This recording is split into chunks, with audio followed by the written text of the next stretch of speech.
All right, y'all. Here we go again. And today I'm gonna talk about something that happened between two big YouTubers compared to me at least. Two huge YouTubers. And usually when two big boys are fighting, duking it out, I usually try to stay out of the way. But these two YouTubers I had a personal interest in because I generally liked both YouTubers. Like I said before in another video, I probably would rock more with Abba and Preach, not because of any, thing difference between the two. It's just Abba and Preach are more closer to my age group. They talk about stuff like I don't need to sit and have men trying to show me how to get with women or fix my credit or anything. I don't need that. What I would watch Fresh and Fit for is just how they would try to maintain some type of normalcy with sitting next to 6 or 7 different women. To me, that was crazy to do that in the studio, but they did it. You know what I mean? They were able to do it and get away with it for a while, but it it it presented a lot of problems, in my opinion, to have that many women in the studio, unvetted, unchecked. You don't know what they're gonna do or say, and and as they saw, it's tough to get them out of there sometimes, right? Um, but anyway, lately, Fresh and Fit has been catching a lot of fire. And I generally like them. I mean, I like Aber and Preach. I probably will watch more of their stuff than I would Fresh and Fit. Like I said, I'm not a young guy. I know most of the stuff they talk about is generally relates to young guys. You know, the magic trick that they usually have, which is having all the women sitting down. That is a outstanding magic trick to have all them women sitting down at the same table. They would probably most of them don't know each other, and then to be able to sit there and talk about relationships with them. I think a lot of these young guys probably see that magic trick and say, "Wow, that's a neat magic trick. These guys are magicians. They wizards. Woo!" You know what I mean? They got power. They can get these girls to sit down and act like they got some sense, and you know what I mean. And shout out to the girls. Shout out to Myron and Fresh, and shout out to the crew. And it seemed like it's just a thing for younger cats. I will watch Fresh and Fit, man, just to see how long they could keep the circus going before one of them girls got thrown out of there. You know what I mean? That's all I would watch it for. But I generally liked the guys. I thought they were, pretty entertaining at points. And then when I couldn't watch it anymore because it was just so far away from what I could relate to, I just turned it off. You know what I mean? But I had nothing against the guys. Still, think the guys so far they just made a mistake. I don't think anything bad about the guys. I don't think that they. I think that they didn't realize how important integrity is in the business world. I don't think they realized that. I think they came on and they hit so fast. They hit so hard and so fast that they didn't have to.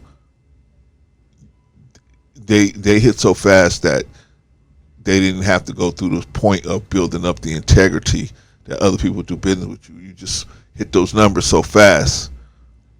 You didn't have to have the integrity behind the scenes. But that being said, that's not what I really wanted to talk about. I really want to talk about how they challenged Abba and Preach, and I like Abba and Preach too.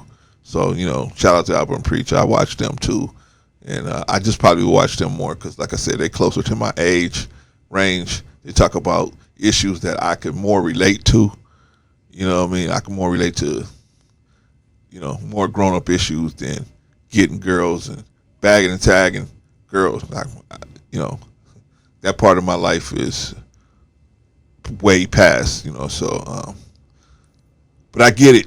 Young guys like Fresh and Fit, they're actually living the life, or quote unquote living the life that they want to live, or showing them how to live that life, rather. Anyway, that being said, I want you guys to think about this.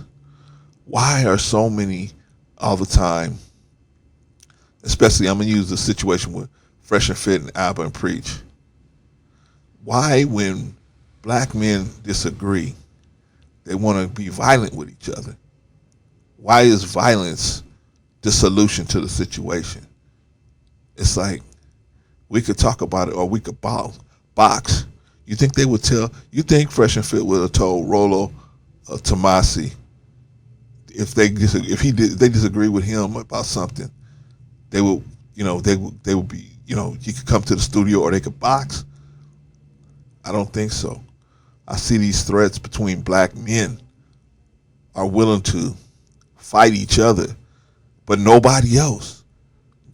They willing to fight each other, but no one else. It's just it's something that's been programmed into you, like RoboCop. It's your fourth directive. Do not hurt nobody except black men, other black people. It's been put into your head. It's classified. You don't even know it's there.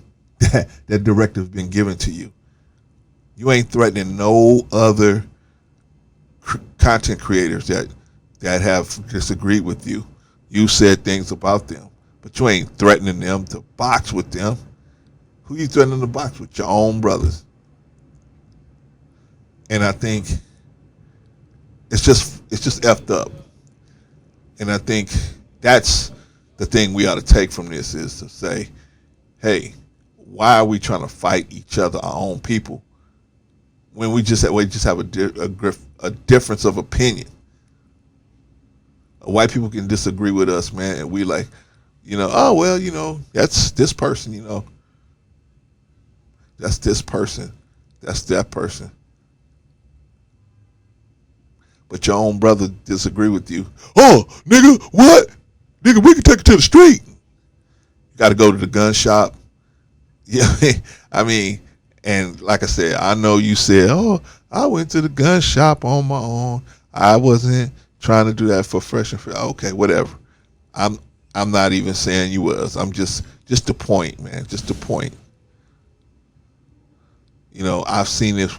You go back and watch other YouTubers, and you see, other black YouTubers, and you see how they threaten other black YouTubers with violence, but they will never threaten other YouTubers, non-black YouTubers, with violence, especially the men.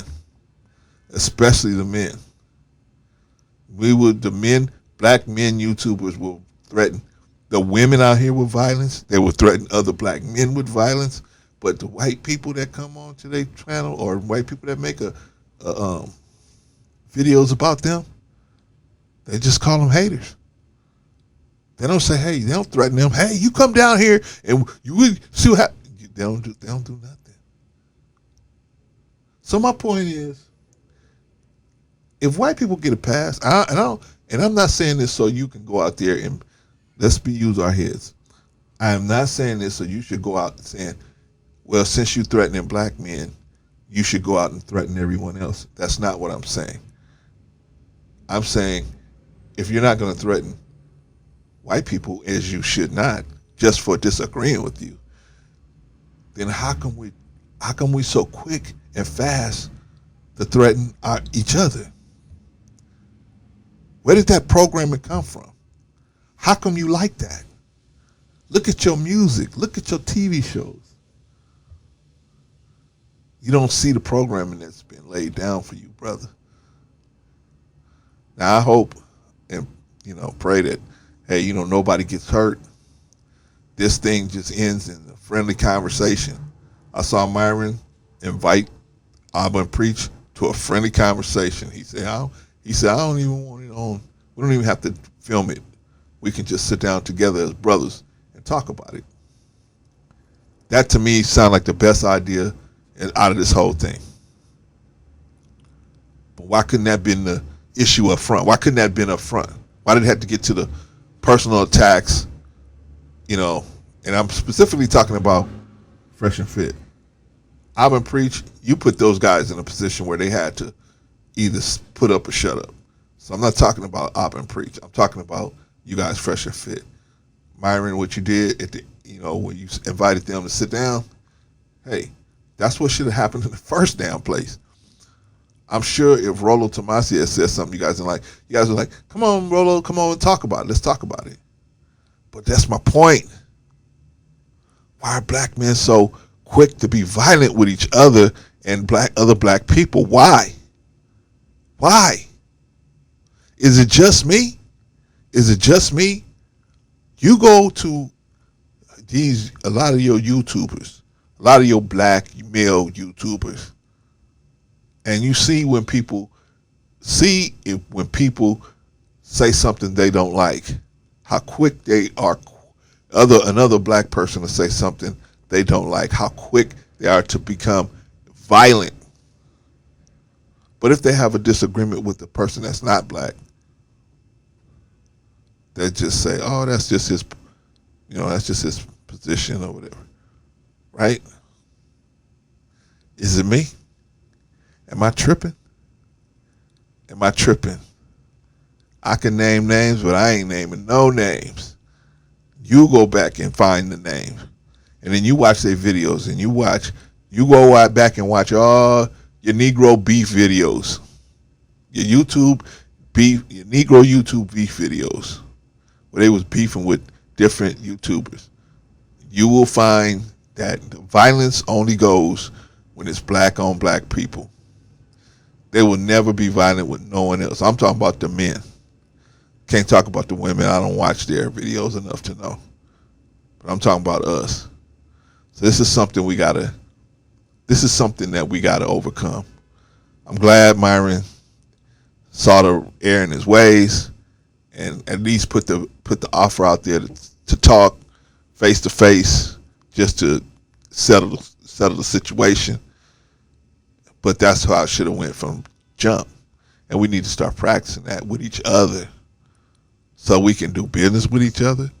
So that, because we're gonna step on each other's toes every now and then, but we can't be going to want to run to violence every time we step on each other's toes, man. That's crazy. We don't do that with no one else but us. And then we do it to our sisters too. I know we got some sisters out there, man, that they talk about us so bad, like we got a tail on behind our butt. But we want to fight the sister. We want to harm the sister. It's crazy, man. It's crazy. But what I really want you to think about is, where did you get this programming from that made it okay for you to be violent with other black people? Like that's some type of way. That is. See, it's like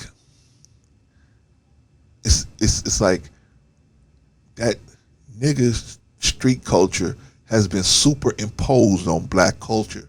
So now they call that black culture. So now you ain't keeping it real if you ain't like that. See, that's been given to you. It's been superimposed to you. Like pimping. Where did pimping come from? Check that out. But pimping been now it's superimposed on black culture. So now you think pimping is black. That originates from black culture. It's not. Pimping has nothing to do with black culture. Nothing to do with it. Pimps were created by the Caucasian community so that they could have access to black street sex workers. Period. The end. And any one of you that want to challenge that, come on with it. But that is the reality. No shade on the white people, just telling the truth. That's what we do here. We tell the truth. That's where pimping came from. And they put it out there so that you could pimp your own people. I mean, for their benefit. I'm just telling the truth. Hey, man, but this whole violence against black people, other black people situation, man, we got to look at it, man. Hopefully, man, we'll start doing like Myron did. Hey, look, hey, I made a mistake. Let's come can you guys, if you guys want to talk about it, we'd like to talk about it. We ain't trying to get into no violence. You know, we made a mistake. We jumped the gun on that. I got to give Myron credit for that. At least he did that. The other dude is, you know, he's like, no, if you was that, you stay over there. Okay, whatever. You know, that sounded very immature. But anyway, whatever. I still think these guys are good business guys if they can get around all of these little situations. You guys don't need me to talk about those situations. There's enough videos out there talking about those situations. I'm going to talk about the pillars of being a man. And one of the pillars of being a man is seeing when you went wrong and stepping out of the bullshit. And recognizing that you stepped in it, and then admitting that you stepped in it. You know, their live stream, they didn't do like I made a video telling what they should have did. They didn't really approach it like that, but I'm not going to put them on blast. If they fans liked what they did, then hey, it's all good for them. You know, I don't want the guys to lose their channel or nothing like that. I just want them to learn a lesson so they can move on and be successful. I don't even think Alvin Preach wants these guys to lose their channel. I think they just want them to come correct. And I don't know. I don't know why these guys won't come and talk to you unless it's because they feel like you guys aren't sincere about the invitation. Myron sounded pretty sincere to me, but I don't know Myron. I don't know. Maybe he's not. Maybe he is. I don't know. But sounded pretty sincere to me. But anyway, yeah. So what do you think? Are black men, you know, quicker on the trigger with each other than non-blacks? Am I just talking crazy? Or what am I? Or am I just, you know, one of the conspiracy theory type people?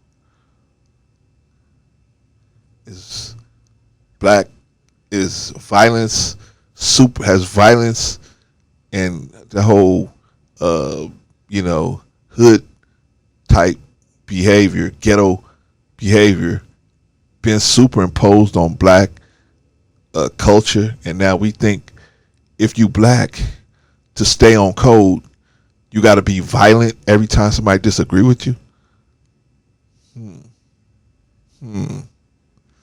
Am I crazy? Is Fresh and Fit crazy? Is Alvin Preach crazy? I'm probably the crazy one. But hey, y'all think about it. Y'all let me know. Oh yeah, never be the aggressor. Never be the aggressor. And why do I always say never be the aggressor? Because it could turn out like this. It could turn out like this, and you could start backpedaling, and on something you said, or you aggressed on somebody, and then you could end up backpedaling, and that's a bad place to be when you're trying to negotiate. All right, y'all.